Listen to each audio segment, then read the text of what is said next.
Good morning, ladies and gentlemen. It's Luke Wright, 1184930 for course MTR 1201. Concept of feedback is this assessment on Millie's flying fish.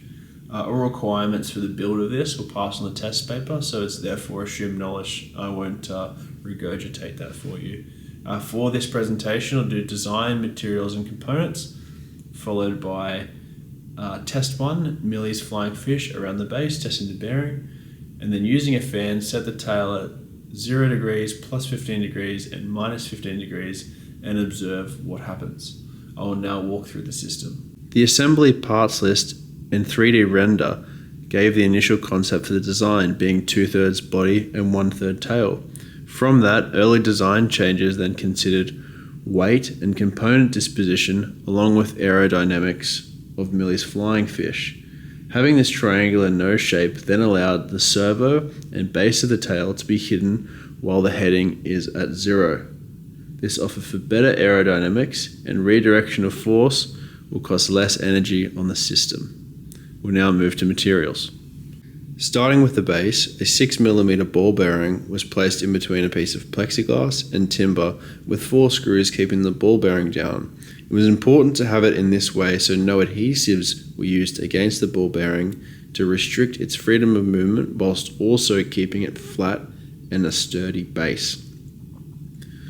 Moving to this design for the flying fish, once all the componentry was decided, in 3mm thick pieces of timber, 17 by 10, an easy fulcrum using the 6mm dowel that slots perfectly into the ball bearing was then screwed in to the design.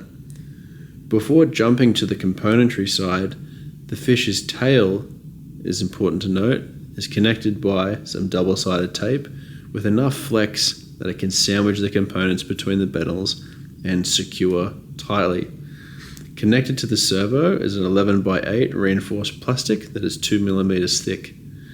This plastic, although internally reinforced, was aided by some lead along the top and also joining to the servo, with a longer copper wire acting as an extra piece of support to the servo and the tail. We'll now move to componentry. Now for componentry. The Arduino acts as the controller, processing information from the IMU and sending commands to the servo. The IMU measures the fish's orientation using its accelerometer and gyroscope, providing feedback on the fish's angle. The servo adjusts the tail fin angle, which changes the aerodynamic forces acting on the fish.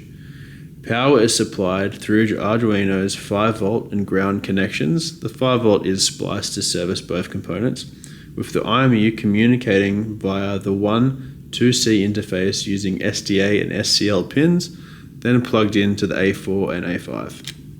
We will now commence test 1 that we've looked at the components. Starting test 1, spins around the bearing. Test 1 complete, we'll move to test 2.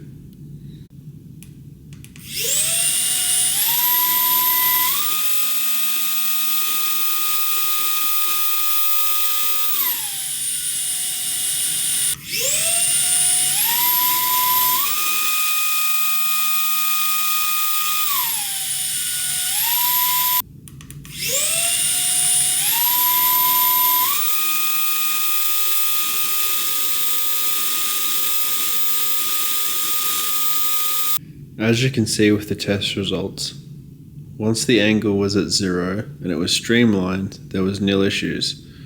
When it went to positive 15 or plus 15, it caught on the tail and made the aerodynamics unsteady.